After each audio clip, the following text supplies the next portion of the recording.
नमस्कार, स्वागत है आपका देश की बेटियों को समर्पित हमारी इस खास पेशकश में। मैं हूं आपके साथ मीना शर्मा। नवरात्र का आखिरी दिन है आज और पूरे देश में बेटियों की पूजा हो रही है। हम भी हमारे सफर को आगे बढ़ाते हैं। दरअसल जो सफर की शुरुआत करते हैं वो मंजिल को पार करते हैं। एक बार चलने का हौसला दिखाओ, मुसाफिरों का तो रास्ते भी इंतजार करते हैं।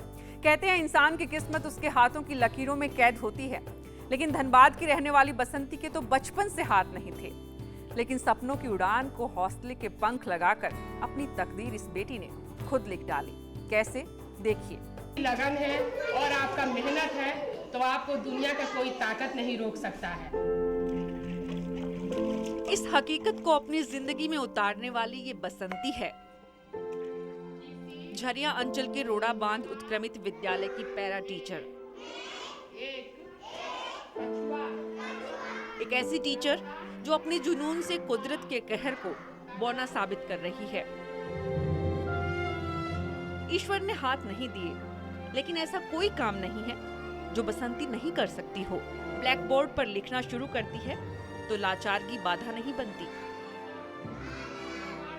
और बच्चों को पढ़ाना हो या कॉपी चेक करना हो, तब भी हाथ का काम पैर ही पूरा करते हैं।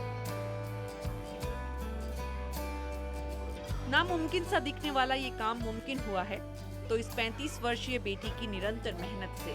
पढ़ाई का एक नशा जो होता है, एक जुनून होता है कि नहीं हमको पढ़ना है। और सबसे बड़ा बात तो पता नहीं, हम ये अब सोचते हैं कि क्या हमारे जबान पर आया था कि आज हम जो जहाँ बैठे हैं ये कैसे हम पहुँचे। ये सचिए हम किसी को ये नहीं कहेंगे, अभ्यास हम इतना जरूर कहेंगे कि मेहनत जो आदमी करता है ना और लगन सच्चा रहेगा ना तो उसको मंजिल जरूर मिलेगा।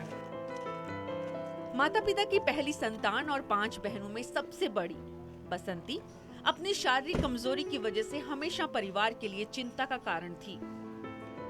बेटियों को मारे जाने वाले हमारे समाज में इस बेटी को भी मारे जाने की सलाह दी गई, लेकिन जन्म देने वाली मां ने किसी की नहीं सुनी। बेटी की कोशिशों में साथ दिया, स्कूल भेजा और मैट्रिक पास हुई तो मां और बेटी दोनों का भरोसा बढ़ा। फिर बसंती ने कभी पीछे मुड़कर नहीं देखा। कल तक जो बोझ समझी जाती थी, आज वही मां का सहारा बन चुकी है। जितनी जिम्मेदारी से वे स्कूल की नौकरी करती हैं, उतनी ही जवाबदेही मां के प्रति है। घर के सभी काम खुद ही निपटाती हैं तो छोटी बहन का पूरा ख्याल भी रखती हैं।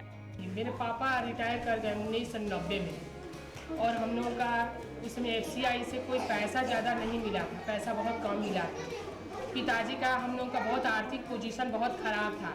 आगे चलकर हम ट्यूशन पढ़ाने लगे, मैट्रिक भी पास करके अपना आगे के भी पढ़ाई जारी रखे और ट्यूशन भी पढ़ाए। अपंगता की सीमाओं को तोड़कर बसंती ने अपने परिवार का भरोसा बढ़ाया है, तो बेटियों को बढ़ाने का वादा करने वाली सरकार से इस बेटी की एक छोटी सी गुजारिश भी है। हम पारा शिक्षिका हैं, इतना मेहनत परिश्रम में करती हूँ। इस मेहनत और परिश्रम और मेरी हुनर और मेरी डिग्री को देखते हुए इस नौकरी को हमारे लिए अस्थायीकरण किया जाता तो बेहतर होता। पिछले 10 सालों से बच्चों को आगे बढ़ने का रास्ता दिखाती इस बेटी को अभी तक किसी तरह का कोई सरकारी सहयोग नहीं मिल पाया है, लेकिन उम्मीदों को आगे बढ़ा रही इस बेटी को भरोसा है कि एक दिन राज्य सरकार भी उसके प्रयासों को जरूर प्रोत्साहित करेगी। ये बेटी देश का स्वाभिमान है, हमें इन पर अभिमान है। शारीरिक विकलांगता को बौना साबित करने वाली बसंती मिसाल है उन सब बेटियों के लिए जिनके साथ कुदरत ने इंसाफ नहीं किया। तो बसंती जैसी बेटियां ही वो नींव हैं जिन पर देश के उज्जवल भविष्य की इमारत का निर्माण हो रहा है। कल आपको मिलवाएंगे राजस्थान की एक ऐसी ही बेटी से जो अंतर्राष्ट्रीय मंचों पर लोक नृत्य की खुशबू बिखेर रही है। बस आप देखते रहिए। अब के बरस मोहे बिटिया ही दीजिए।